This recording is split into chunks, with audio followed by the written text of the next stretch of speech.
Oke, cek bismillah. Assalamualaikum warahmatullahi wabarakatuh. Suara saya sudah terdengar belum, teman-teman? Kita konfirmasi dulu ya untuk suaranya apakah sudah bisa didengar. Selamat malam teman-teman semua. Apa kabarnya? Dari mana aja ini? Boleh absen dulu ya. Sambil kita cek sudah bisa dengar suara saya atau belum.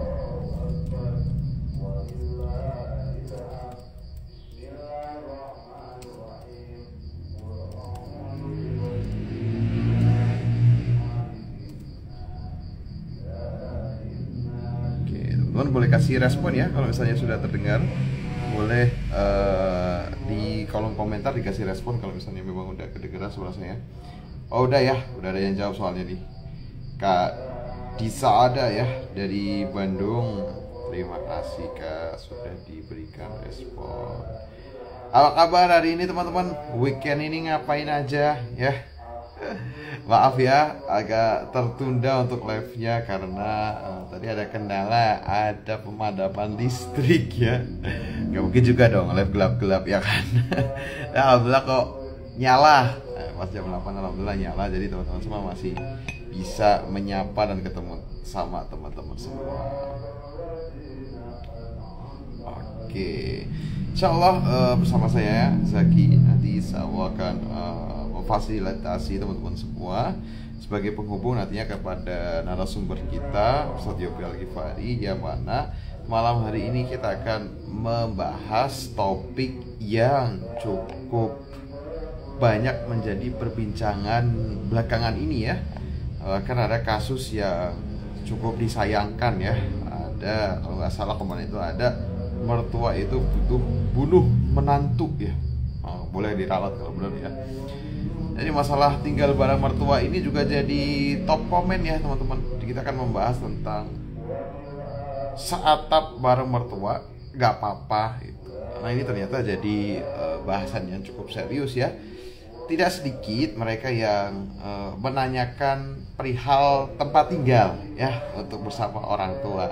Ada yang memang inginnya sama orang tua ya, mulai dari alasan orang tuanya tinggal sendirian ataupun memang dari keinginan pengen ngerawat orang tuanya gitu.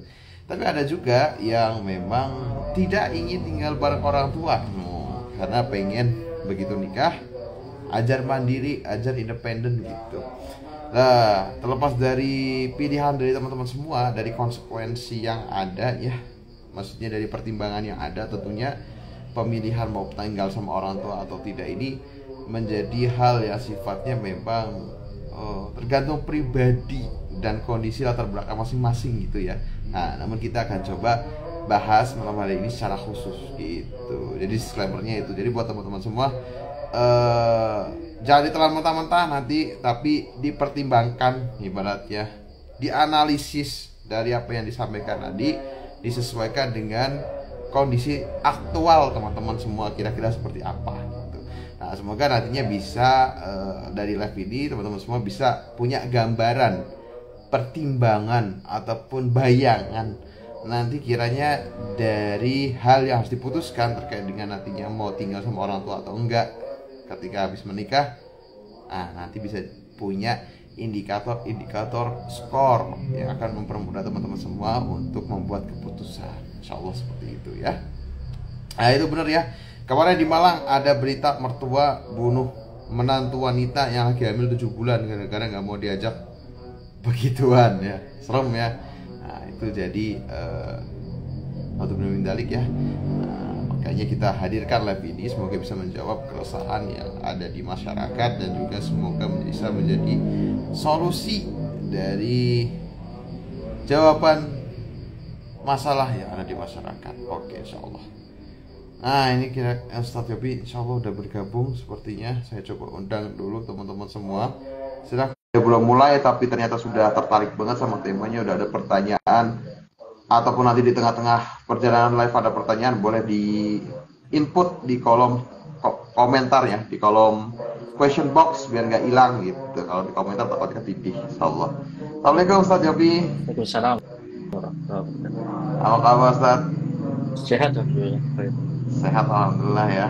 Jazakallah Ya, khair Ustaz, masih tetap menyampaikan ya, masih tetap menyempatkan kau menyempatkan untuk menyampaikan pesan-pesan kebaikan insyaallah malam hari ini. alhamdulillah. Oke, sebelumnya mungkin boleh Ustaz buat menyapa dan kenalan dulu ya. Siapa tahu nih di sini banyak juga teman-teman yang baru join, baru follow Taraf Indonesia, kemudian belum tahu nih siapa Ustaz Yopi gitu. Nah, mungkin boleh ya Ustaz, silahkan. Karena aku ini cerita bestoy ini ya. Itu, silakan Ustaz. Baik, bismillahirrahmanirrahim. Assalamualaikum warahmatullahi wabarakatuh. Perkenalkan, saudaraku sekalian dirahmati Allah. Alhamdulillah, saya Yofi Al-Kifari. Saya di Ta'aruf Online Indonesia ikut bantu-bantu teman-teman menjodohkan, mempertemukan teman-teman di aplikasi Ta'aruf. Kami sudah ada sejak 4 tahun ya, dari 2018, itu sudah hampir 4 tahun lebih berarti ya. 2019, sorry, 2019, dari 4 tahun. Dan alhamdulillah sampai saat ini kami masih terus merintis ya. Jadi Ta'aruf Online ini aplikasi rintisan ya. Jadi buat teman-teman mungkin yang belum tahu, aplikasi ini tumbuh dan berkembang bersama para usernya. Jadi saya mengucapkan terima kasih banyak untuk teman-teman yang selalu setia ya di bersama Ta'aruf Indonesia, baik sudah menemukan jodoh maupun sedang mencari atau mungkin baru kenal, baru tahu, baru memperhatikan, baru ngecek-ngecek. Nah, mudah-mudahan silaturahim ini terjalin dengan baik.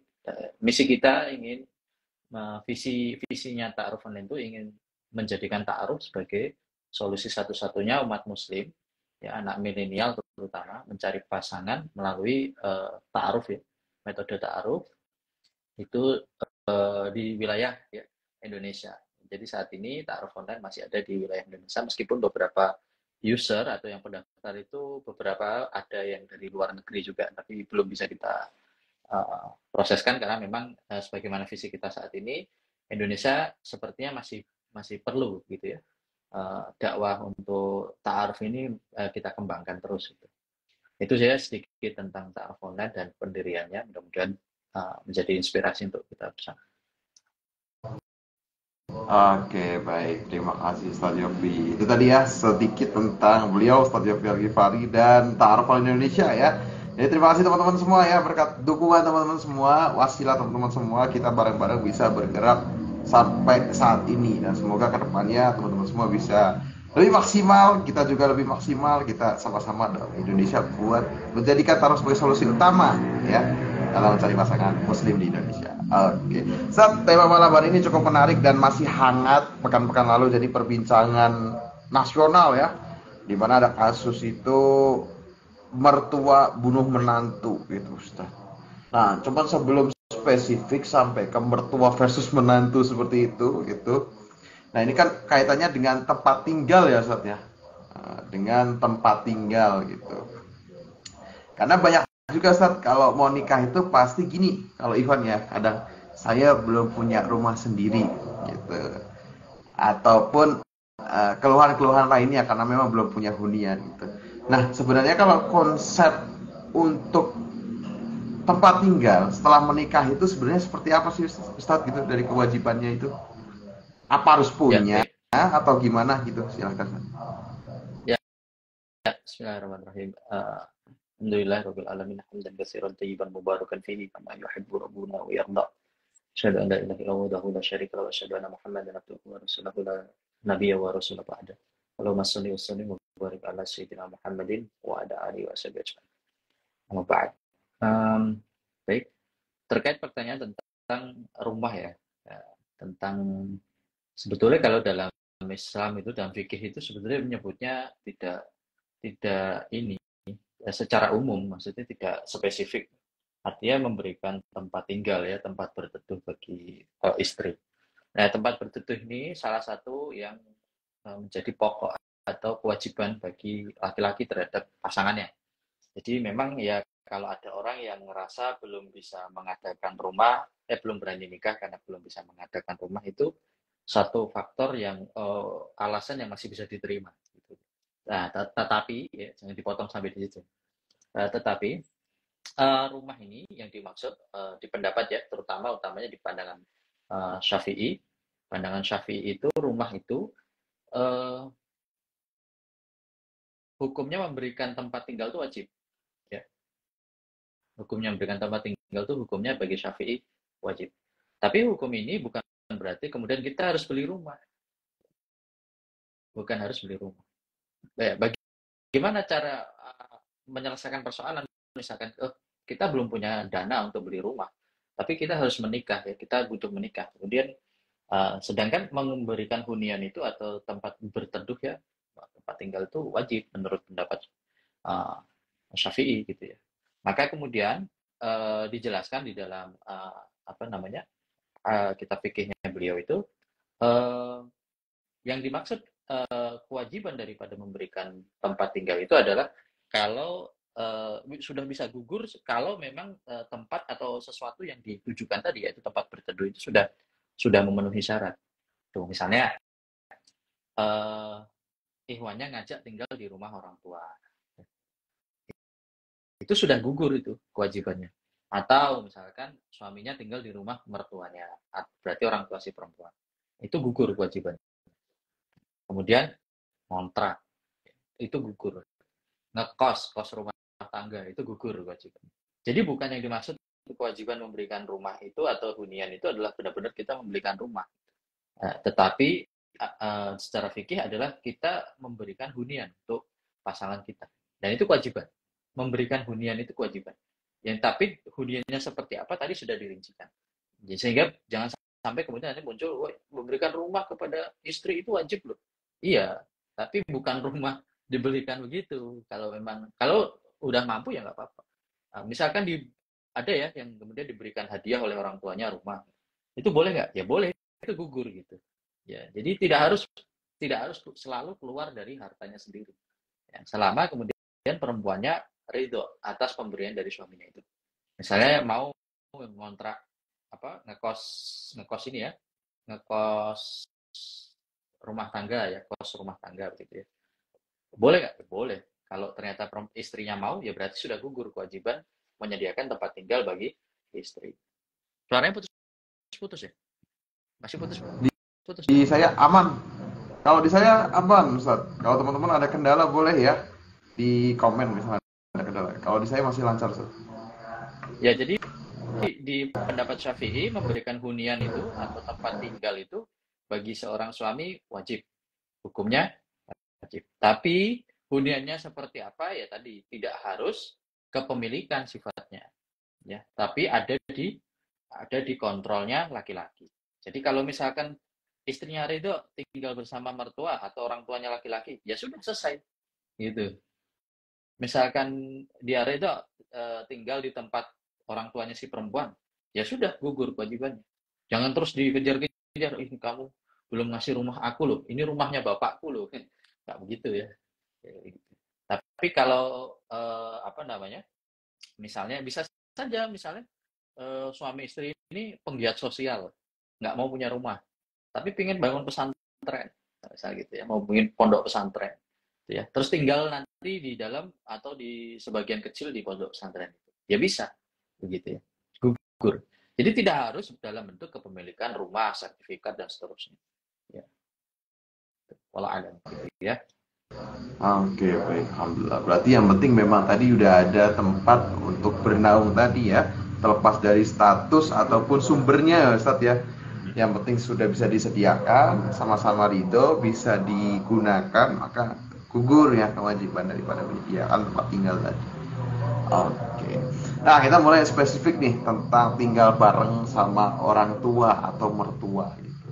Nah, kalau dari case yang udah ada Ustadz, mungkin dari sebagian banyak orang yang Ustadz ta'arufkan ataupun Ustadz juga ngelihat fenomena yang ada di masyarakat gitu kan seputar dunia pasca menikah gitu. Biasanya apa sih yang akhirnya membuat mereka pasca menikah ini laki-laki dan perempuan ini memutuskan untuk tinggal bareng orang tua gitu, baik orang tua sendiri maupun mertua. Biasanya karena apa Ustaz? Ya, jadi sebetulnya harus dipahami dulu ya antara beban hukum ya taklif terhadap apa yang disebut dengan cara atau uslub. Jadi kalau taklif tadi menyediakan tempat tinggal itu kewajiban bagi laki-laki. Mau bagaimana caranya? Ya, tidak harus punya rumah. Itu wajib menyediakan tempat tinggal. Ya, rumah itu salah satu jenis tempat tinggal. Itu harus dipahami. Ya. Rumah itu adalah salah satu jenis tempat tinggal. Jadi wajibannya adalah memberikan tempat tinggal bagi istri.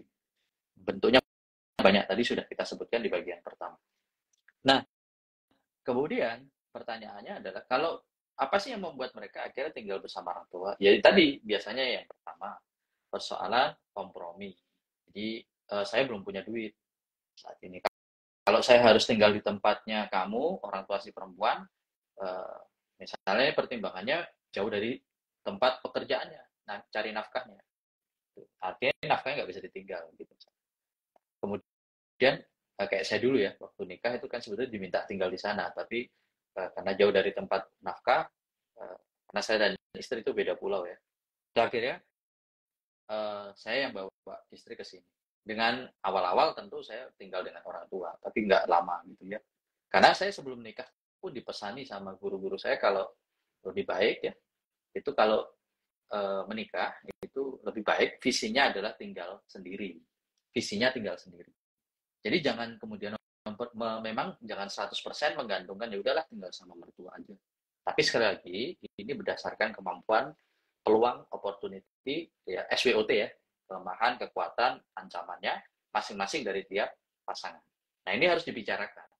Kapan, bagaimana, apa yang dirancang, begitu ya. Jadi saya waktu pertama menikah juga tidak langsung kontrak, tapi kita menghitung. Kira-kira kalau kita mau tinggal sendiri, cari rumah sebelah mana yang kontrakan sebelah mana yang sesuai dengan uang yang kita punya, budget yang kita punya.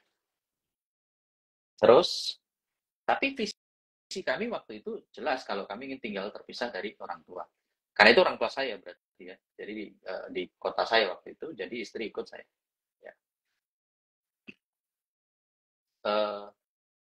Setelahnya ya, saran saya adalah memang selalu punya visi untuk tinggal terpisah. Kenapa begitu? Karena memang ini kaitannya sama persoalan perempuan ya, perempuan dengan perempuan. Mau perempuan umurnya berapa itu ya kembalinya kepada konsep Quran, laisa dzakaru kal unsa.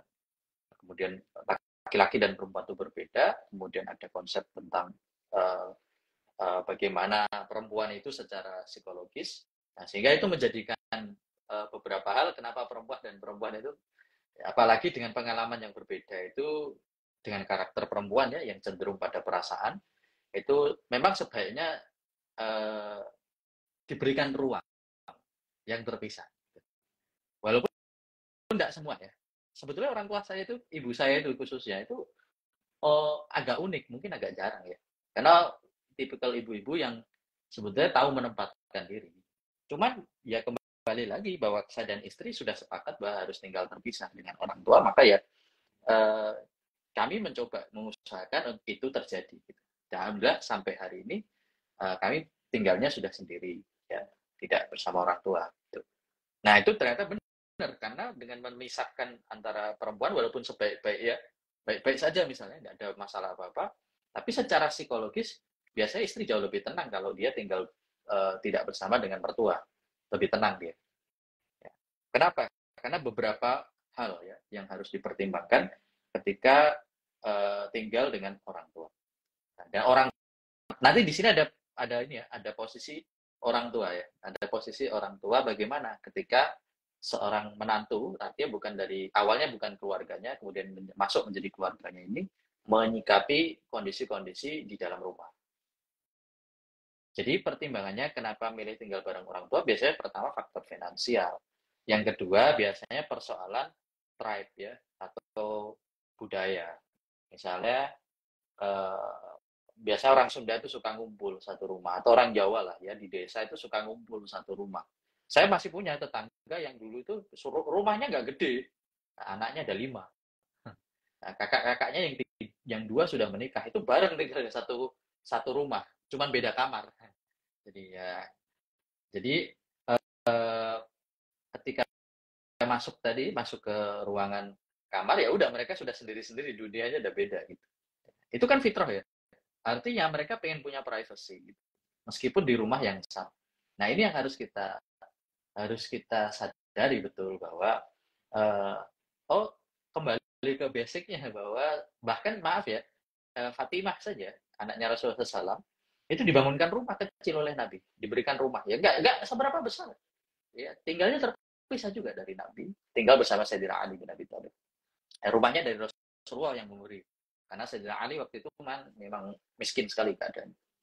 Jadi itu sudah menandakan ke kita sebetulnya dari beberapa konsep itu supaya kita memahaminya. Jadi biasa pertimbangannya itu Mas Aki. Tapi kalau pertimbangannya atas dasar yang kedua ya, karena persoalan kebiasaan, nah ini perlu dipertimbangkan. Kecuali memang finansial ya, berarti harus diatur nih kesepakatannya bagaimana. Harus punya visi yang kuat, tinggal terpisah. Jangan ya nikmatin aja dulu ini dulu. Beberapa orang biasanya karena faktor finansial itu jadi ngirit Mas Zaki. Jadi mikirnya ngirit daripada ngontrak sekian puluh juta, sekian belas juta, ya udah dia mending di orang tua uangnya dikumpulin bisa buat beli-beli ini itu. Tapi mereka lupa yang mereka beli barang.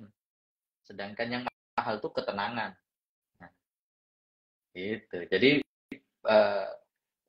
mereka punya barang, bisa beli barang, tapi sebetulnya batinnya tidak tenang. Ya, ini baik case ya, tidak semuanya begitu. Ini baik case. Makanya anjurannya lebih baik tinggal terpisah. Begitu sih. Oke, baik ya. Berarti kalau alasannya memang keadaannya tidak mendukung tadi finansial gitu mungkin jadi pertimbangan. Tapi kalau misalnya hanya faktor pembiasaan baiknya dipertimbangkan gitu ya Sat ya. Ya. Kan kalau yang ini Ustaz, kadang kan ada ya kondisi yang mana kayak orang tuanya tinggal sendiri, jadi pengennya sini aja nemenin gitu, atau anak terakhir gitu, atau orang tuanya butuh memang dirawat sama anaknya gitu. Kalau yang begitu gimana Ustaz masukin? Baik. Para ikhwan yang dirahmati Allah, ini berarti nasihat tuh para ikhwan ya. Kalau seandainya nih, pengen merawat orang tua, ya kondisi, ini nasihat tuh para akhwat, sorry. Misalnya nih laki-lakinya pengen merawat orang tua sudah sendirian. Nah, para istri, para akhwat itu harus sadar juga bahwa ini bukan masalah tadi ya, ini masalah kompromi. Artinya suami harus menyampaikan maksud tersebut kepada istri. Ya, harus disampaikan maksud tersebut kepada istri dan meminta keridhoannya untuk kemudian mau tinggal bersama orang tuanya dan merawat orang tua bersama-sama. Ya ini diskusi ya, ini diskusi. Jadi ini persoalan diskusi, persoalan yang kemudian dibicarakan ya dengan baik, yang dimana laki-laki atau para suami harus juga menyampaikan itu kepada istri. Jadi nggak boleh memutuskan sendiri dengan kalimat misalnya suaminya, ibu saya itu lebih penting karena ibu itu orang yang melahirkan saya. Ingat bahwa ada kewajiban bagi setiap suami untuk memberikan tempat tinggal bagi istri. Maka gugurkan dulu kewajibannya dengan meminta keridhoannya untuk mengikhlaskan haknya. Gitu. Ini kan menyediakan tempat tinggal itu hak istri, ya kan? Itu hak istri. Ketika suami mau mengambil haknya orang lain, dia harus minta kerelaan. Misal Ustaz, dia nggak rela, istri saya nggak mamamu walaupun sakit nyebelin gitu. Misalnya ya, misalnya, kalau sakit nyebelin. Misalnya, berarti hubungannya buruk banget ya sebetulnya. Kok sampai begitu ya? Misalnya seperti itu, gitu ya. Tidak seperti ya. Kemudian istri tidak mau ya. Nah, maka suami ya, yang pertama harus dilakukan itu adalah ya ini kata Imam Nawawi ya.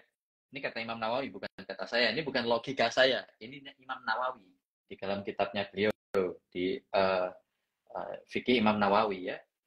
Imam Nawawi itu murid Syafi'i ya, termasuk muridnya Imam Syafi'i. Nawawi itu mengatakan begini. Sebetulnya tidak pantas membuat perbandingan antara ibu atau istri. Ini yang sebab. Nanti insya Allah lengkapnya ini ada di konten saya di pulang kantor. Ini sudah dibahas masalah ini. Nanti lengkapnya di sana. Ya. Tapi ini saya kasih sedikit. Artinya di kitab itu sebetulnya dibahas bahwa tidak pantas sebetulnya membandingkan antara istri dengan ibu mertua. Itu nggak pantas dan tidak layak dan tidak tidak boleh kita berpikir membandingkan seperti itu. Kamu sayang mana, ibumu atau aku? Itu nggak boleh sebetulnya. Dan tidak boleh juga laki-laki mengatakan atau membandingkan yang demikian di depan istrinya. Itu nggak boleh. Ya. Tapi kalau seandainya keadaan memaksa seorang laki-laki harus memilih, nih seorang laki-laki harus memilih, ini kata Nawawi ya, bukan kata saya ya, maka yang diutamakan adalah istri. Kan biasanya kan anak laki-laki sama ibunya. Betul ya? Nah, begini saya jelaskan. Kalau penjelasan di Imam Nawawi itu, kenapa kok istri? Karena laki-laki atau seorang suami itu memegang tanggung jawab terhadap apa yang ditanggung jawabi, ya ini istri. Sedangkan ibu itu tanggung jawab laki-laki lain, ya ini bapak kita. Oke. Kalau bapak tidak ada, berarti penanggung jawabnya kan turun ke anak, ya, anak yang paling tua atau laki-laki ya, yang paling mampu di situ. Maka turun kepada anak laki-laki yang kewajibannya. Oke, untuk ininya. Nah, maka setelah misalkan turun kepada suami, nah disinilah pentingnya Qawam itu belajar ilmu kepemimpinan. Laki-laki ya, ketika jatuh pada kondisi yang demikian, ya, maka dia harus menyampaikan, dia harus bisa meyakinkan istrinya untuk mau bersama-sama bersabar merawat ibunya gitu. Nah, kondisi yang demikian ini ya harusnya kita mulai sebelum konfliknya terjadi. Nah, gimana itu Mas Yakit? Kan biasanya kita itu ya baru sadar kalau sudah terjadi. Nggak pernah bikin persiapan. Ini nyontoin aja ya. Sekedar tahadus bil iman.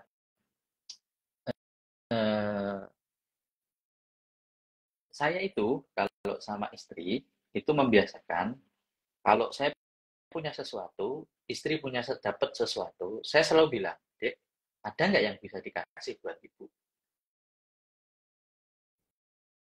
Kayak istri biasanya itu entah apa lah sembako atau apa. Istri itu selalu kadang mikir ibu saya.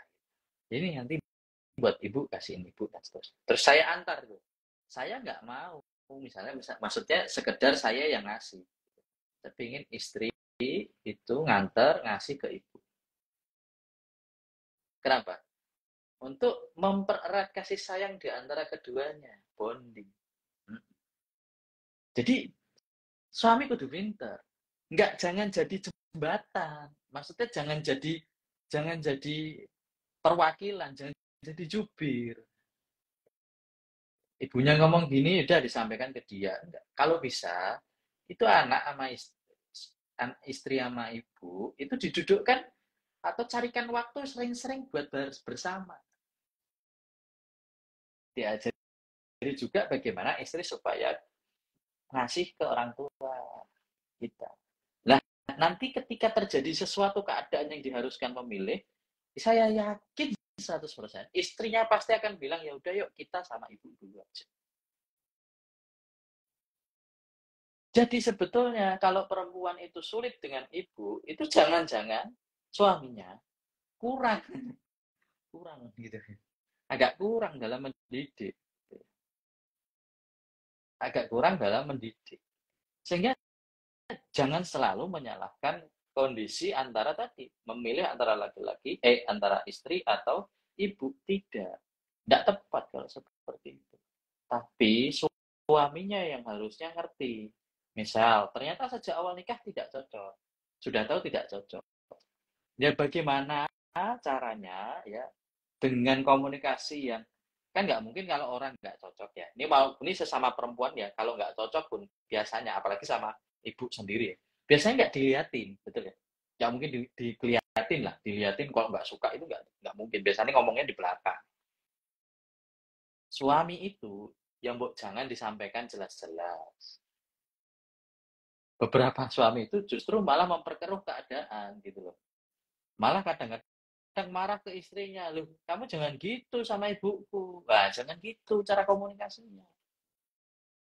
Ya, harusnya difahami masalahnya. Kenapa kok nggak bisa akur? Karena gini. Ya, nanti ngomong ke ibu, nanya juga, kenapa bu kok nggak bisa akur? Gini. Nah, tugas laki-laki bagaimana menjadi tadi penengah di antara kedua. Saya tidak bisa memberikan hal bakunya karena setiap kasus bisa berbeda. Tapi saya cuma ngasih ininya ya, alurnya, gitu saja. Yang ini nanti bisa Anda terapkan. Karena per kasus itu bisa berbeda pendekatannya. Dan ini beberapa pasangan yang sering terjadi itu juga ya akhirnya seperti itu. Ini ikhtiarnya kita. Dalam dunia bisa ada yang terselesaikan dengan baik setelah ya berarti di sini peran suami untuk bagaimana merilekskan perang dingin itu. Jadi bukan malah suami itu ya apa ya menampakkan kecondongan sebelah. Karena tadi kata Imam Nawawi, tidak tepat kalau kita memperlihatkan kecondongan. Kalaupun ya, bahkan kalaupun sampai harus milih, Imam Nawawi itu berpendapat jatuhnya itu lebih utama ke istri.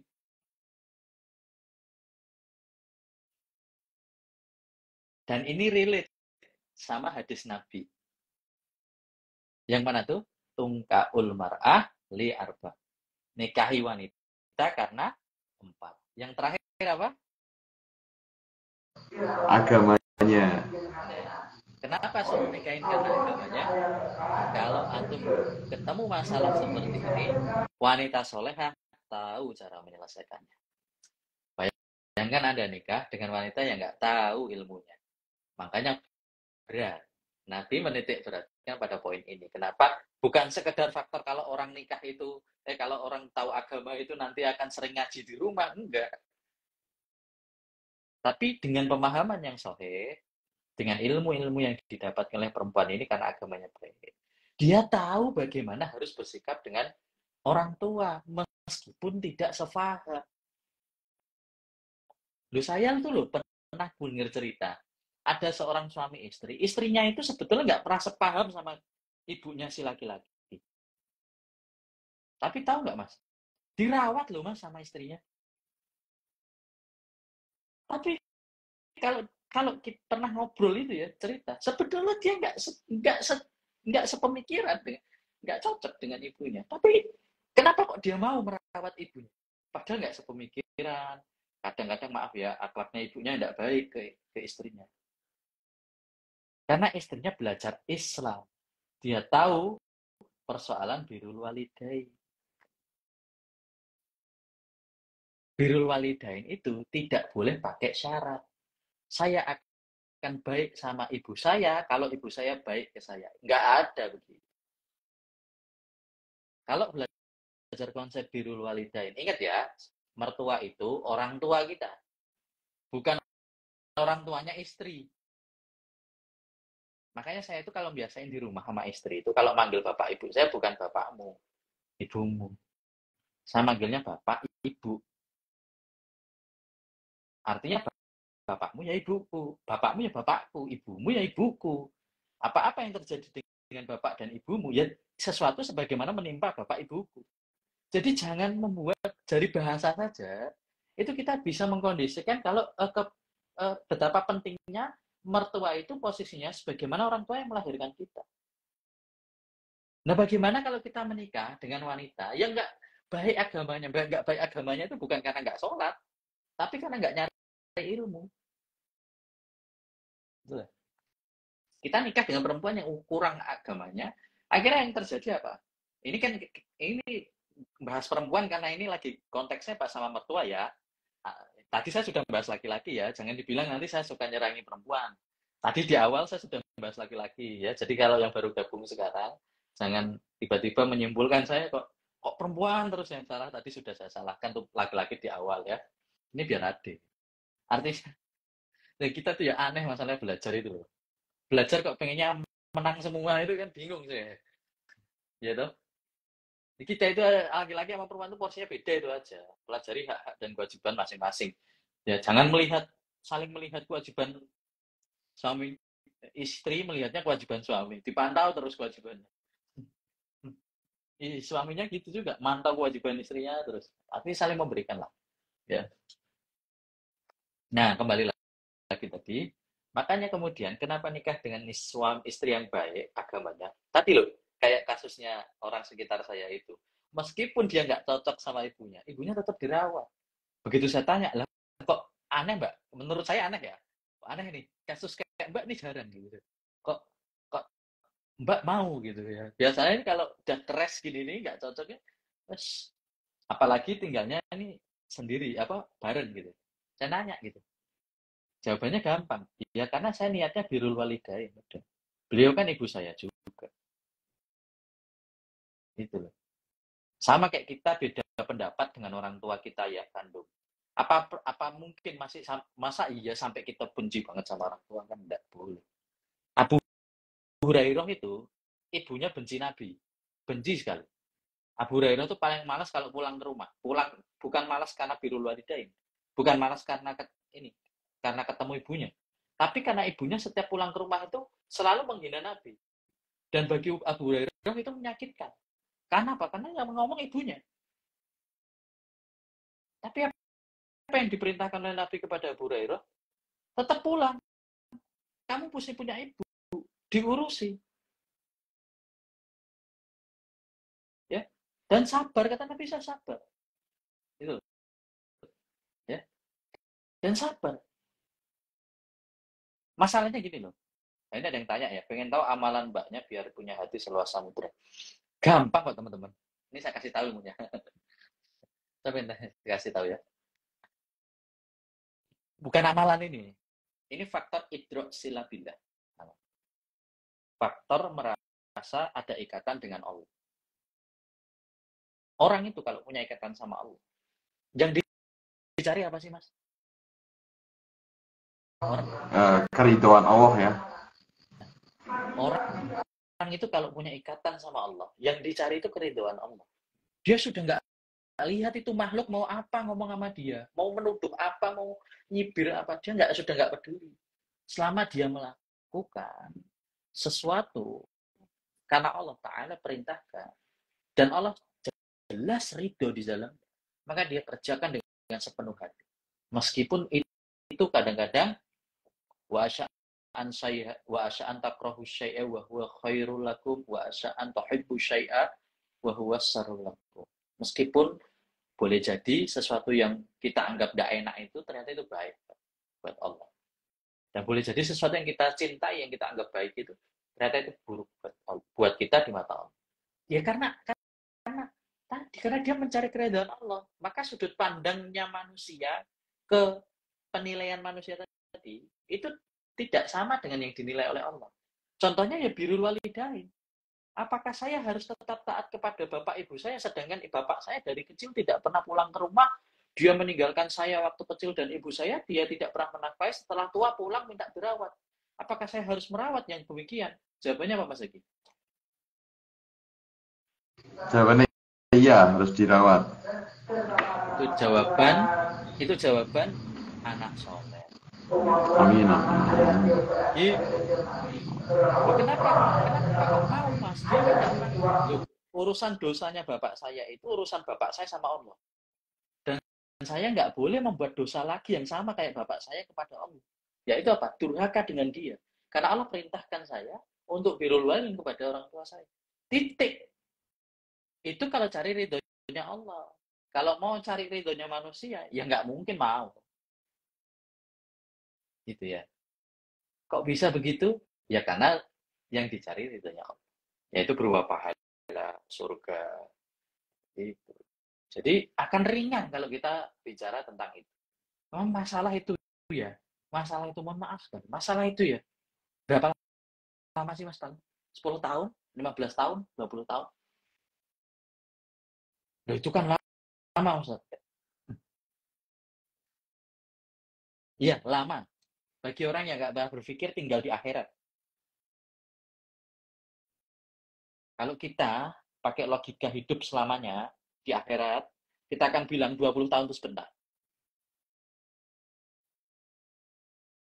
Kenapa Sayyidina Umar tuh pernah bilang begini, air susu yang diberikan ibu kepada seorang anaknya itu tidak pernah bisa dibalas oleh anak walaupun anaknya itu gendong ibunya ngubeng-ngubeng Ka'bah, walaupun dibelikan apapun, walaupun dipenuhi apapun keinginan ibunya, satu tetes air susu ibu itu, ini Abdullah bin Umar sorry ya, itu tidak akan pernah bisa mengganti asinya satu tetes ibu yang ibunya berikan ketika bayi. Kenapa? Karena ketika ibu atau orang tuanya merawat, orang tua kita merawat kita, itu mereka merawat kita sambil menunggu kita besar, tumbuh, berkembang.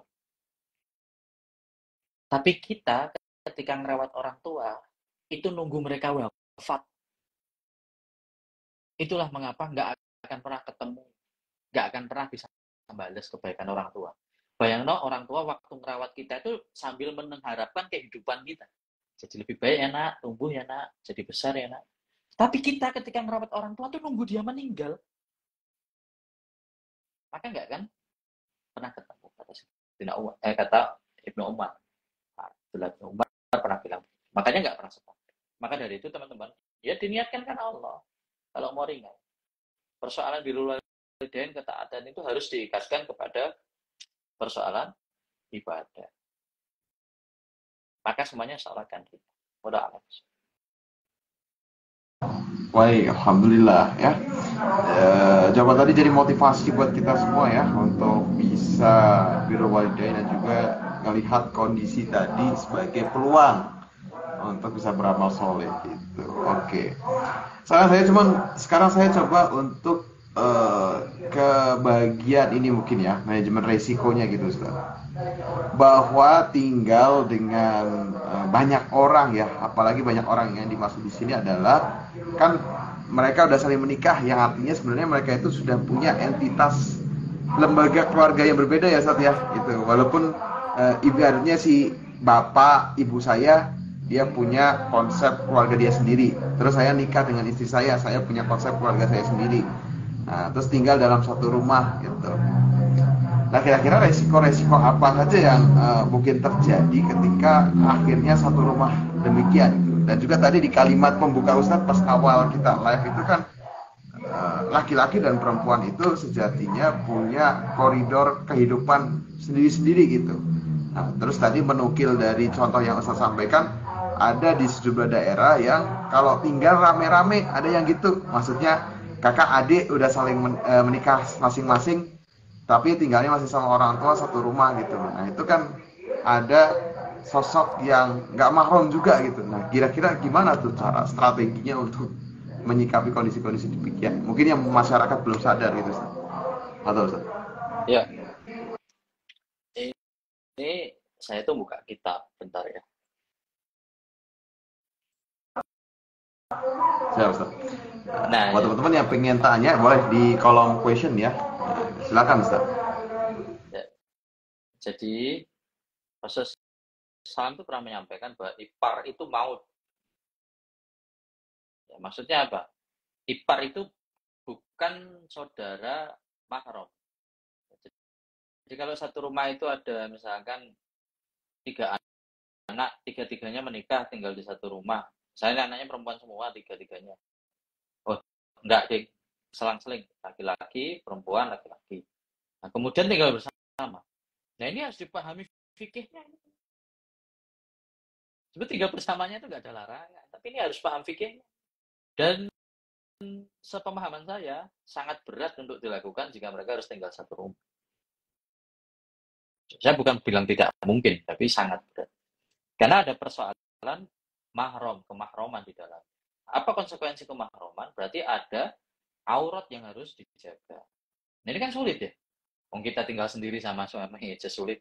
Nah, masalahnya kan kita tinggal di Indonesia yang tidak harus memperhatikan fikih, aurat. Maksudnya begitu. Jadi kadang-kadang ya udah karena dipikirnya oh itu suaminya adik saya, oh itu istrinya kakak saya, eh, akhirnya mereka beranggapan ya selama nggak ada perasaan apa-apa nih, ya udah gitu. Kayak mereka seliwar-seliwar komunikasi di dalam rumah dan seterusnya. Padahal itu boleh enggak? Enggak boleh. Belum lagi yang kehitung misalkan di dalam rumah yang perempuan nyopot hijab. Hanya sekedar mau ngambil nasi di dapur, ya udah gitu aja. Ya brodolan gitu aja. Nganggapnya di rumah. Semua yang di rumah adalah keluarga, big family gitu ya. Nggak tahu padahal ada iparnya atau pasangan kakaknya misalkan. Nah itu bukan mahram dan itu nggak boleh melihat auratnya. Kan repot ya di rumah sendiri tapi masih harus nutup pakai kerudung gitu di rumahnya sendiri. Kenapa? Karena takut jaga-jaga misal tiba-tiba iparnya keluar dari kamar malam-malam ya kan.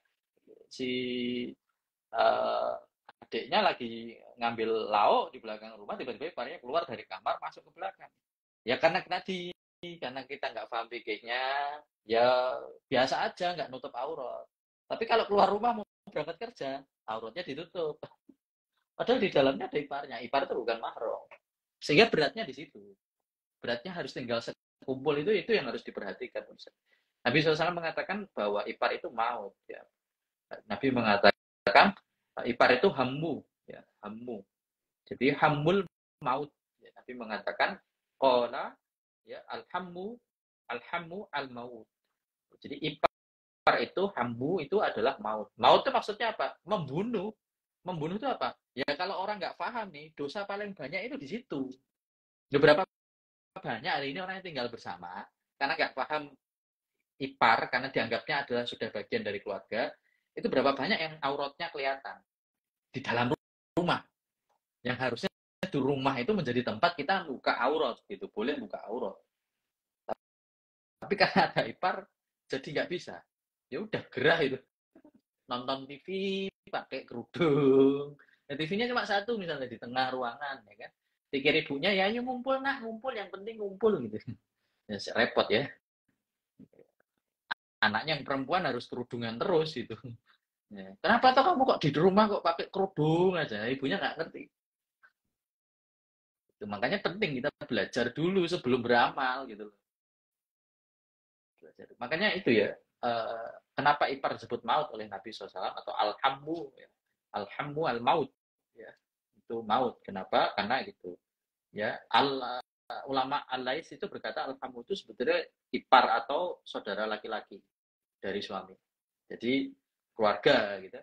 Kandungnya terus nikah ya, dua-duanya nikah bawa istri. Nah, ini kan masing-masing bukan mahram antara satu dan. Nah, itu sering masih banyak di Indonesia kita temukan dan tidak paham. Padahal itu dosa berjalan. Misalnya nih, yuk bisa aja. Contoh, nemeni di rumah. Kamu sama siapa? Ini ada masku. Masku yang dimaksud siapa? Suaminya, kakaknya. Boleh nggak mereka berduaan di rumah? Walaupun nggak ada perasaan apa-apa, nggak ada keinginan apa-apa. Boleh nggak mereka di rumah berdua? Nggak boleh. Karena mereka bukan memang. Makanya itu kenapa sebetulnya idealnya, ini saran saya dari guru-guru saya, sejak awal nikah punyalah visi buat tinggal terpisah. Karena untuk jaga aurat lumayan susah. Apalagi perempuan ya, tinggalnya ada ikut suami. Wah tuh suaminya punya adik lagi, laki-laki semua misalnya. Ya repot, kasihan istrinya. Mau keluar kamar aja harus pakai penutup, entah itu pakai mukena, pakai hijab, repot kasihan. Tapi kalau kemampuannya ada ya, kalau ternyata semua tadi ya ini tergantung kondisi, selama tidak menyalahi hukum syariat, itu bisa dikondisikan ya sudah. Pola itu Mas Edi. Baik, alhamdulillah. Berarti salah satu dari resiko untuk tinggal berbarengan itu adalah pahami konsep mahram ya Ustaz ya. Jadi nanti kita tahu anggota keluarga mana yang sebenarnya itu bukan mahram untuk kita sehingga berlaku batasan ya. Batasan terkait dengan aurat dan juga interaksi lainnya seperti itu. Alhamdulillah. Nah, ini menarik Ustaz. Nah, ini mungkin jadi ini ya. alternatif solusinya nih. Nah, kalau dari Ustadz sendiri kira-kira gimana nih, ada pertanyaan. Apakah kalau serumah dengan mertua, seperti kamar mandi, dapur harus dipisah karena berkaitan dengan ruang privasi? Ya, saya nambahin mungkin Ustadz. Sama ini ada yang relate juga nih, terkait dengan apa yang harus dihindari agar orang tua dan istri tidak berkonflik. Nah, biasanya kan ada juga ya area-area tertentu yang memicu konflik kayak dapur gitu kan Ustaz. Si ibunya pengennya kalau masak sarimi pakai panci yang ini, ternyata salah misal, itu ribut gitu. Silakan Ustaz. Ya itu tadi. Sebetulnya nggak perlu ya dipisah sebetulnya. Karena itu juga ya tapi ini teknis sih, ini teknis. Saya bisa sampaikan bahwa ini persoalan eh, pertama kemampuan, ada nggak finansialnya buat melakukan itu. Yang kedua soal referensi. Jadi misalnya rumah itu secara bangunan bisa dibagi menjadi dua di dalamnya, ya silakan. Dan punya ada dana ya silakan. Khair itu baik. Ya, artinya punya dapur sendiri. Sebetulnya yang paling paling harus awal diberitahu itu harus pemahamannya dulu ke orang tua, biar nggak salah paham. Kenapa sih harus bikin dipisah-pisah begitu? Apa najis? Saya nanti kayak gitu kan pemahamannya apa najis toh gitu. Kalau harus bareng kan repot kita kalau dituduh begitu akhirnya. Makanya yang pertama itu harus dipahamkan dulu. Kalau memang harus masih tinggal bersama tadi, termasuk persoalan mahram, hubungan nanti ketika tinggal bersama, suami harus memahamkan ke ibu kalau ini anak rumahnya jauh, sudah tak ambil dari orang tuanya, tolong ikut disayang, dan seterusnya dan seterusnya. Itu pengkondisian. Pengkondisian itu paling pertama sebetulnya. Jangan kalau kondisikan sudah terjadi, kita seringnya gitu. Ya. Kalau sudah terlanjur begitu ya susah, karena harus bongkar dulu dari pondasinya, pemahamannya. Nah, sedangkan ini bangunannya udah kebangun gitu ya, udah mau nggak mau kan pindah, itu solusi paling cepat. Yalah kita pindah aja. Nah, rumahnya udah kebangun gitu. Kalau saya harus runtuhkan lagi kan biayanya banyak. Ini anu ya, maksud saya bangunan itu adalah penset tadi. Tuh ya, jadi eh, boleh saja kalau mau bangun terpisah, tapi yang paling penting adalah memberikan pemahaman dulu. Kenapa itu semua dipisah? Nah, gitu. Kalau ada nih tanah sebidang, itu nanti bisa jadi buat misalnya kayak kos-kosan kecil lah gitu ya. Tapi itu ada di luar rumah ya, masih dalam satu lingkungan rumah tapi terpisah gitu. Itu lebih baik. Mending bikin begitu daripada bikin dapur kepisah. Mending bikin gitu ya. Itu sama-sama ngeluarin duit ya, misalnya sama-sama ngeluarin duit. Itu lebih baik. Karena Nabi SAW pun anak-anaknya pisah semua tinggalnya. Maksudnya nggak sama Nabi. Lagian juga rumah Nabi kan kecil. Ya, tuh. Jadi tidak ada masalah. Ya kalau istri punya rumah, terus pemberian orang tua ya, terus waktu nikah suaminya diajak tinggal di rumah istri. Ya berarti kewajiban suami memberikan rumah sudah gugur. Karena sudah dari istri. Tuh. Nah, berarti apa yang harus dilakukan? Ya berarti tinggal suami mengkondisikan apa yang ada di luar dibawa masuk ke dalam. Maksudnya cari nafkah. Tuh, itu gitu. Sebaiknya memang tinggal sendiri aja karena salafus soleh dulu termasuk Nabi SAW dan keluarganya itu juga mencontohkan begitu, tinggalnya sendiri dari orang tua. Bukan nggak sayang, tapi ini ada persoalan-persoalan perkara-perkara yang banyak lah. Nanti akan ngerasain kalau sudah tinggal sendiri. Terus yang kedua tadi apa namanya, hal-hal apa yang harus dihindari agar orang tua dan istri kita tidak konflik ya. Yang harus dihindari adalah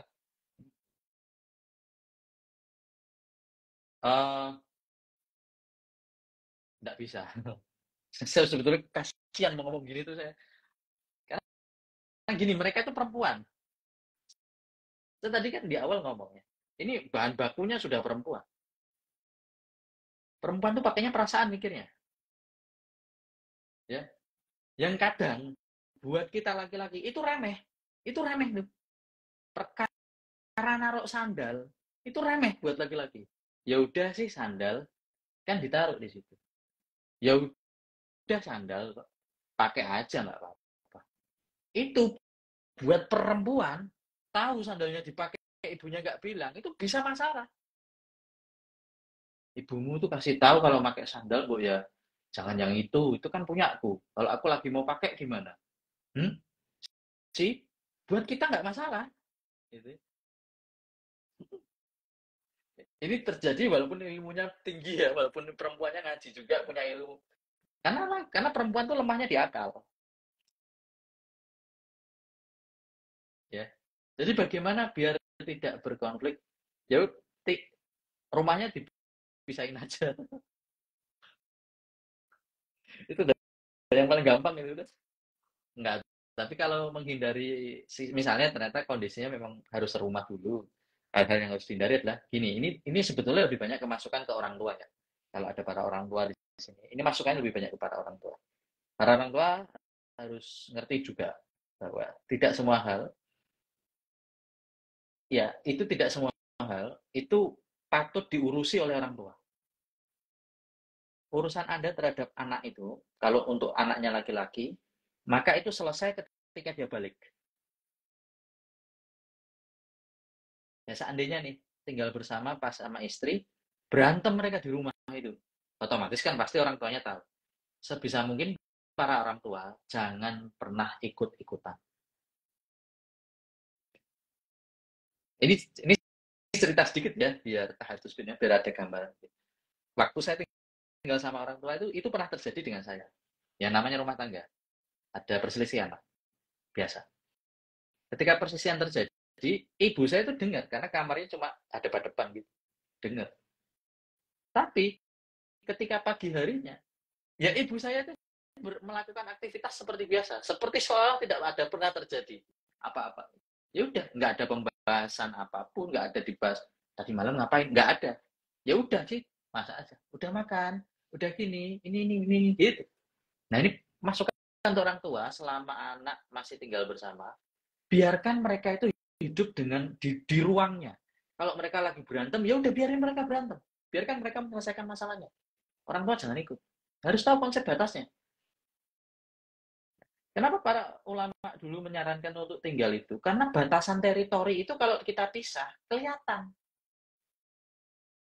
Jadi nggak bisa nyampuri gitu loh, karena rumahnya udah beda. Nah masalahnya, kalau orang tuanya nggak ngerti batasan teritori ketika tinggal bersama, itu paginya dibahas. Kenapa lagi istrimu? Berantem lagi sama istrimu? Wah, kayak gitu. Repot. Konflik ya? Konflik. Makanya ini sebetulnya masukan juga untuk para orang tua, harus memperhatikan. Ketika anak masih tinggal bersama, pahamilah kalau mereka itu sudah berumah tangga, sudah menikah. Mereka bisa mengatur rumah tangganya sendiri. Kalau tidak diminta memberikan nasihat atau masukan, jangan langsung terlibat. Sekalipun itu anak Anda. Ingat, dia sudah balik. Dia sudah jadi koam. Makanya dia sudah jadi pemimpin itu. Biarkan dia memutuskan dengan cara. Tidak usah ikut-ikut. Pura-pura nggak tahu. Kalau perlu suaranya duer, senapan, duing, lempar.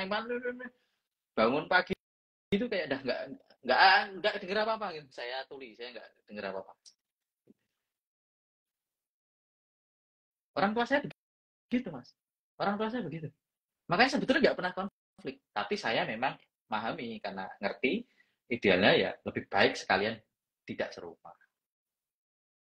Ya diusahakan, berusaha gitu. Salah aja. Karena niatnya ibadah. Jadi kan pertanyaannya bagaimana menghindari konflik? Tidak bisa sebetulnya. Sebetulnya tidak bisa kalau serumah. Pasti muncul gitu ya. Tinggal pemimpinnya ini. Alhamdulillah ya. Pasti ada konflik, tapi semoga konfliknya terselesaikan ya. Insyaallah. Oke. Nah, ini ada pertanyaan kayaknya ini agak kompleks nih Ustaz. Yang penting nih untuk dijawab dari Kak Uswatun. Kalau orang tua dari pihak perempuan dan laki-laki sama-sama perlu dirawat, mana yang harus diutamakan?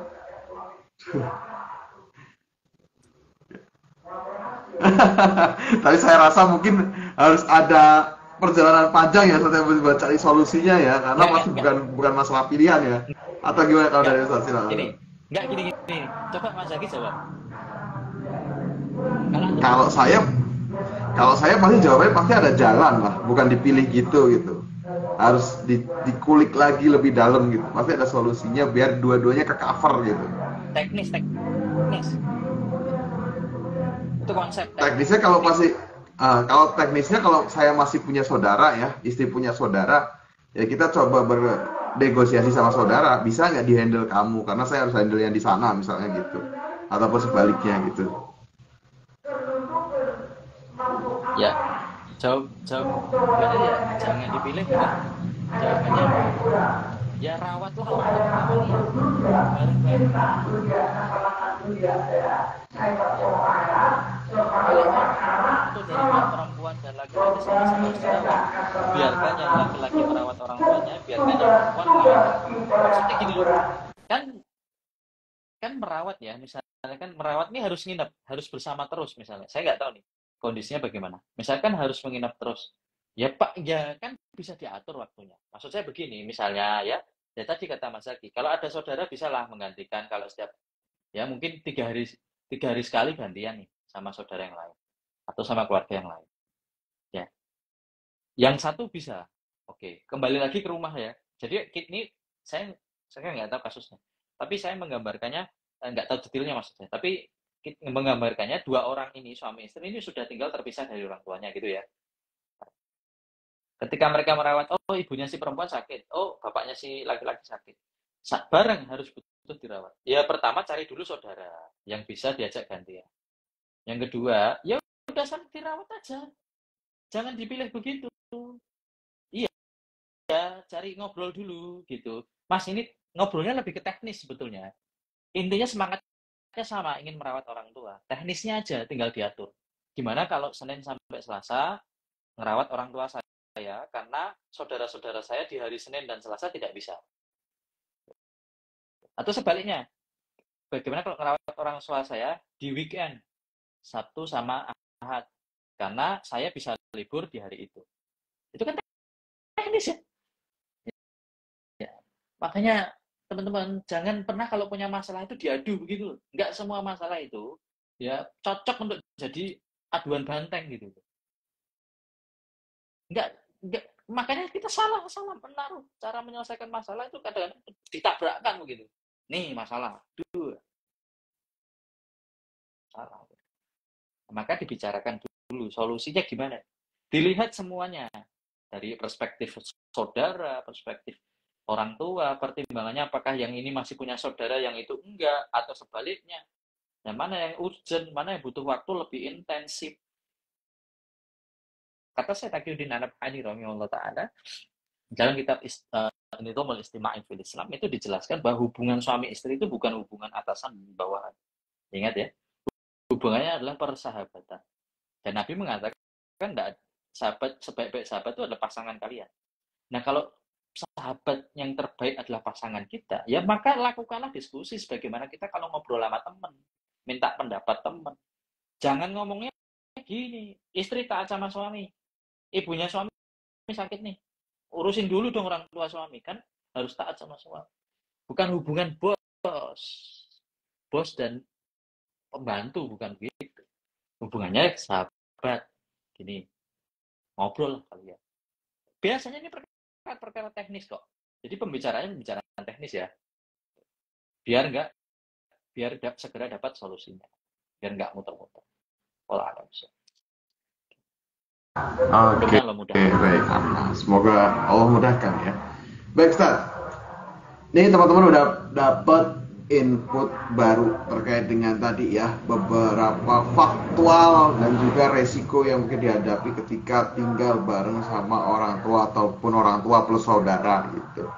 Nah, mungkin di segmen akhir ini saya mau tanya terkait dengan, kadang kan ada juga orang tua yang memberatkan ya untuk anaknya itu keluar dari rumah, keluar dari naungannya gitu, karena perasaan sayang atau seperti apa gitu loh, pengennya biar bareng-bareng gitu. Nah, untuk kendala-kendala di mana anak ini terhambat untuk bisa keluar tinggal sendiri gitu, kalau cara untuk komunikasi ke orang tuanya kalau dari Ustaz sendiri gimana gitu, untuk mempermudah ya proses transisi tadi, keluar dari rumah kemudian membentuk kehidupannya yang baru gitu dengan pasangannya. Baik. Ya pertama ditanya terlebih dahulu kekhawatirannya itu apa. Kalau seandainya anak-anaknya ini tinggal sendiri. Biasa orang tua sih khawatir nanti gimana kalau ada apa-apa, ngurusnya bagaimana gitu. Eh, apa namanya? Seperti apa, terus bagaimana cara penanganannya dan seterusnya. Itu yang pertama ya. Jadi itu yang harus diperhatikan terlebih dahulu. Yang kedua kemudian eh, masalah dengan orang tua ini masalah eh, biasanya masalah persoalan kepercayaan. Eh, kalau tinggal terpisah nanti bagaimana makannya, ngurusinya dan seterusnya. Justru para orang tua harus senang, harus berbangga bahwa anaknya sudah berani mengambil keputusan besar. Bahwa anaknya ingin tinggal sendiri, ingin mencoba merasakan sendiri bagaimana mengurusi urusan rumah tangga. Adapun persoalan-persoalan nanti yang menimpa di dalamnya itu ya orang tua banyak mendoakan anaknya. Sering-sering berkunjung atau saling mengunjungi satu sama lain. Nabi SAW dulu mengunjungi anaknya, Fatimah. Nabi tahu nggak Fatimah susah? Tahu. Nabi tahu Sayyidatuna Fatimah susah itu tahu. Makanya Nabi datang ke sana. Apa yang dilakukan Nabi? Menghibur anaknya beliau. Bukan malah ngomporin. Jadi mertua itu ya jangan ngompor. Tuh kan bener, tinggal bareng jadi gini kan. Tinggal bareng. Tinggal sendiri jadi begini kan. Kacau semuanya. Sudah aku bilang, udah lah ikut ibu aja. Nggak, jangan gitu mertua. Orang tua jangan gitu ya. Kayak Nabi itu loh, justru memberikan ketenangan kepadanya, disemangati, nggak apa-apa, ya rumah tangga begitu itu. Ya sabar, kalau sabar surga. Terutama para orang tua perempuan, penting. Kemarin saya nyampaikan di podcast itu, saya sampaikan, kenapa orang itu, di podcast atau mana itu, saya bilang gini, saya agak lupa ya, masa banyak ngisi di mana ya, lupa sebenarnya ngomong. Eh, Seorang ibu itu, seorang anak perempuan itu, ya, itu kan dididik orang tuanya. Salah satu keuntungan punya anak perempuan itu kata Nabi dalam hadis itu ya, kalau punya anak perempuan 2 atau lebih itu dan dirawat, dididik eh, menjadi anak soleha, takwa, taat gitu, itu orang tuanya bisa terbebas dari jilatan neraka, api neraka, ya, dengan wasilah anak perempuan 2 atau lebih itu. Yang dimaksud mendidik anak saling jadi soleha itu termasuk ketika si anak ini dalam rangka ibadahnya kepada suaminya, ya, dalam bentuk ketaatan. Maka seharusnya menjadi orang tua bagi perempuan itu, ya terutama khususnya bapak, itu harusnya memberikan banyak masukan input kepada anak perempuannya. Supaya anak perempuannya ini taat kepada suaminya. Anaknya ini diberitahu. Karena gini, seringkali ya, anak itu tidak mau dengerin suaminya. Tapi kalau yang beritahu orang tuanya, bapaknya, atau ibunya, dengerin dia. Karena merasa dia lebih banyak berhutang budi kepada orang tuanya daripada dengan suaminya. Ada yang begitu. Makanya ini ilmu parenting ya, para orang tua juga kemudian ya, utamanya yang punya anak perempuan, orang tua itu justru nasihati anak perempuan itu supaya taat dengan suaminya. Kasih tahu ke dia kalau kamu taat sama suamimu, ya, itu pintu surga semuanya terbuka buat kamu. Itu memudahkan bapak nanti ke sana. Kamu jangan bangkang-bangkang sama suami. Loh, suamiku modelnya begini, begitu dan begini. Sabar, nak. Ya ibadah itu ada ujiannya, ya barangkali itu ujian ibadah kamu. Tapi coba yang ngomong gitu suaminya, debat panjang. Makanya Nabi waktu datang kepada Fatimah, Fatimah itu mengadukan kesusah payahannya ketika nikah dengan Ali. Ya Allah, ya Rasulullah, ayahku, ini loh Ali, mau ngasih pembantu aja nggak mau. Minta pembantu aja nggak dikasih. Terus Rasul kan berzikir ya, kemudian barang-barang di sekitar rumah itu bergerak gitu.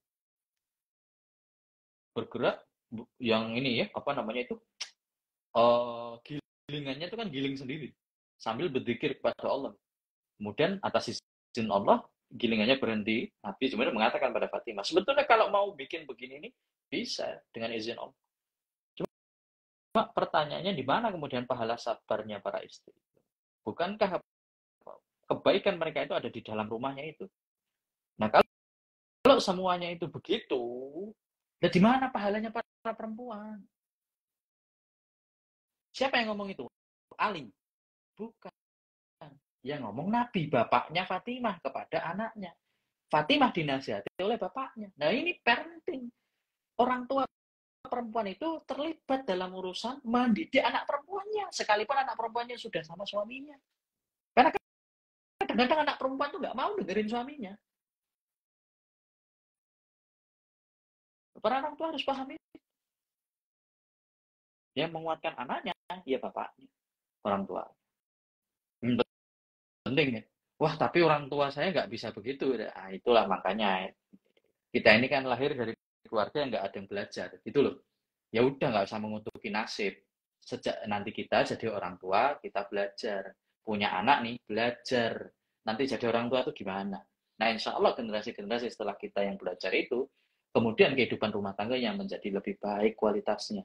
Daripada mengutuki nasib hari ini yang orang tuanya udah terlanjur, terus nyalahkan, yo itu kan keluarganya antum, keluarga saya nggak bisa begitu. Ya sudah, mau apa? Gitu kan. Sekarang buat pembelajaran, gitu loh. Makanya belajar itu penting. Belajar itu penting. Nggak hanya cari nafkah penting. Belajar itu penting. Tadi jadi orang tua itu, bahkan punya anak perempuan, cara pendidikannya pun juga berbeda. Makanya dulu beda. Nabi SAW menasihati anaknya langsung. Supaya taat kepada suaminya. Supaya ngikut apa yang menjadi keputusan suaminya. Ya udah, kalau nggak bisa gitu ya sabar. Akhirnya kan Fatimah diberikan amalan oleh Nabi, Ali diberikan amalan, amalan yang lebih baik, yang bisa bikin kamu tenang, pahalanya besar, yang mengganti, yang menghapus keluh kesahmu, ya kan? Keluh kesah kecapean itu, mengurusi urusan rumah tangga. Apa itu? Baca subhanallah, alhamdulillah, wala ilaha illallah, Allahu akbar, haula wala quwata illa billah, dibaca setiap malam sebelum tidur 33 kali masing-masing. Itu amalannya. Dan itu menghibur ya, begitu capek ya kan sebelum tidur baca itu. Ya, surga. Itu nasihat siapa yang ngasih nasihat? Bapaknya, bukan suaminya. Nanti Nabi Muhammad SAW sebagai seorang ayah. Jadi pendidikan kepada anak perempuan itu tidak pernah usai walaupun dia sudah punya suami. Begitupun baktinya anak laki-laki kepada ibunya. Tidak pernah usai meskipun dia sudah punya istri. Nah ini kan kalau keluarganya punya pendidikan begini, betapa indah ya rumah tangga itu. Masya Allah. Tahu anaknya mulai mau nuzus dikit. Nuzus itu kan tidak boleh ya, dosa besar itu. Istri bangkang suami dengan tanda-tanda yang jelas. Begitu kelihatan tanda-tanda seperti itu, bapak yang paham akan datangi anaknya, dinasihatin anaknya. Kalau yang nasihatin suaminya mental, mas. Kamu nuzul. Lo kan kamu masalahnya. Wah, begitu. Panas semuanya. Ya, tunjuk-tunjukan. Telunjuk dipakai semua itu lima-limanya. Nunjuk suami. Kamu. Ya, tapi kalau bapaknya pasti beda. Yang ngomong. Itu salah satu. Itu beberapa jenis parenting. Nah, itu bisa dipelajari. Insya Allah banyak. Nanti kita akan bahas soal itu lebih detail. Atau nonton podcast saya di Pulang Kantor. Di YouTube Ta'aruf Online Indonesia ya. Oke.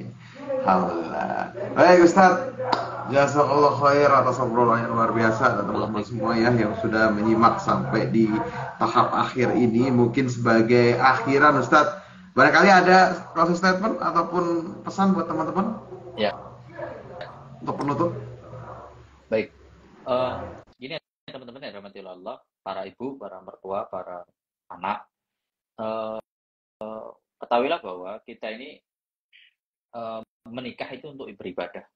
Tidak hanya anak dengan anak kita yang menikah itu beribadah, tapi para orang tua juga harus tahu posisinya dalam posisi beribadah kepada Allah. Maka salinglah membangun satu sama lain dengan bangunan yang baik. Saya itu melihat banyak kasus ya, dan saya itu kadang-kadang sering takjub. Ada seorang ibu yang sebetulnya itu sakit-sakitan, punya sakit, tapi dia itu tidak pernah cerita ke anaknya. Karena satu ketika ibunya datang kepada anaknya laki-laki itu, ibunya melihat bahwa bahwa menantunya yang perempuan ini butuh kasih sayang lebih dari suaminya. Jadi saking tahunya ibunya, kalau dia nanti membuat anaknya itu khawatir dan takut akan membuat nanti dia mengabaikan istrinya, ibunya itu nahan sakit. Saya ngelihat banyak hal gitu. Saya ngelihat luar biasa.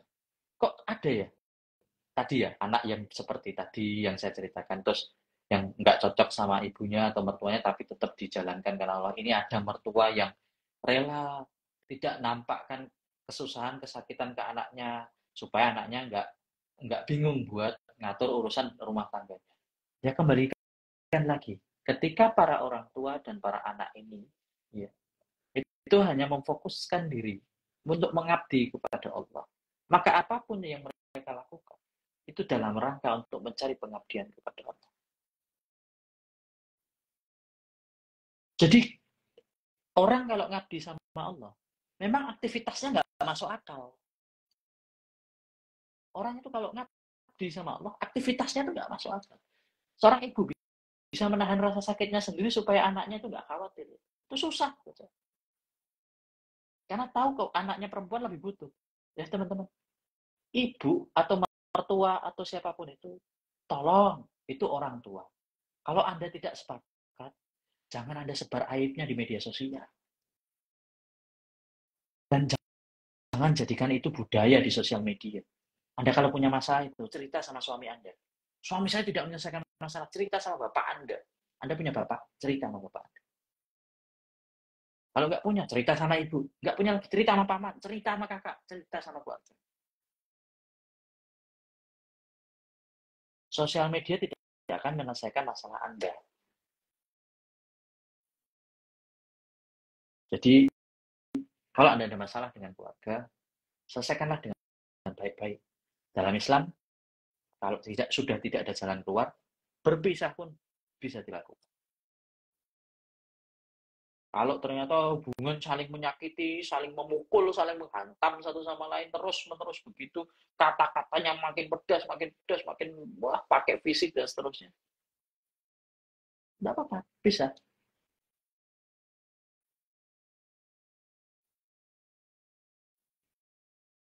Jadi pahami bahwa menikah itu ibadah. Maka lakukan amal-amal ibadah. Apa itu ibadah? Hanya mengharap ridho Allah.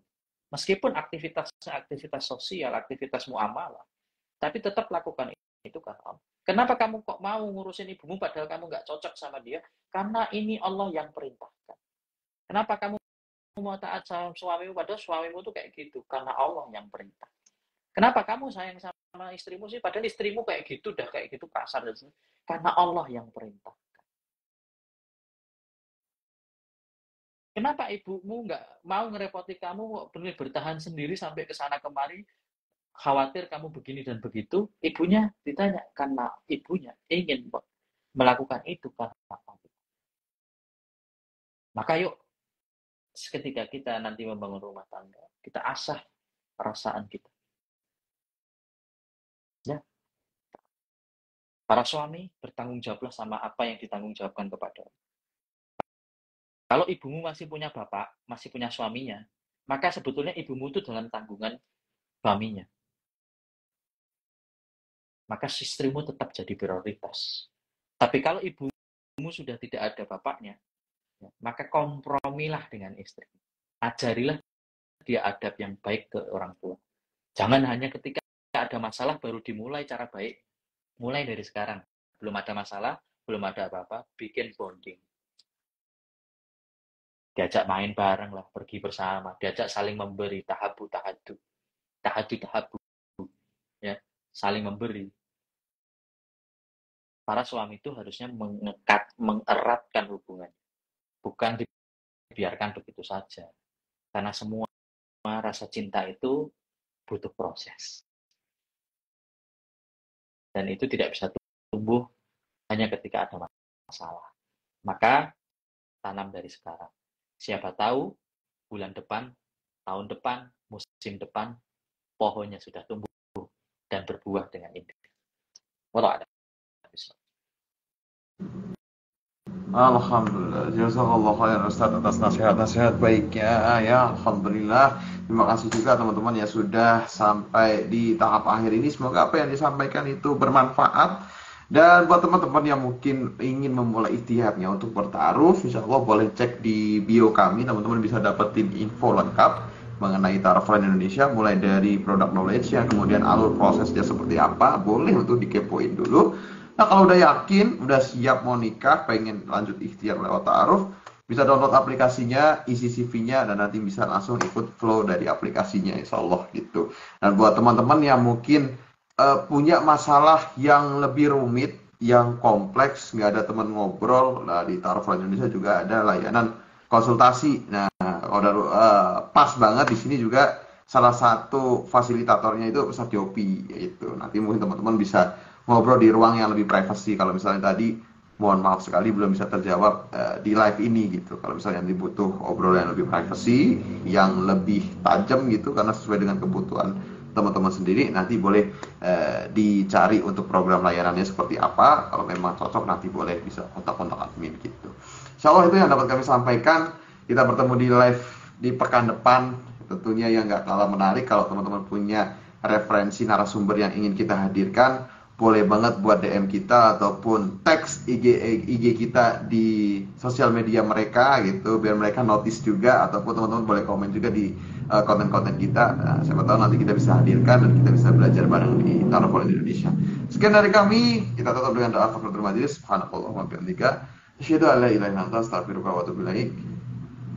Terima kasih Ustadz Yopi, selamat beristirahat, sehat selalu, dan semoga tetap bisa menemani terus perjuangan dari kita semua di Ta'aruf Indonesia. Amin. Mohon maaf, wabillahi taufiq wal hidayah.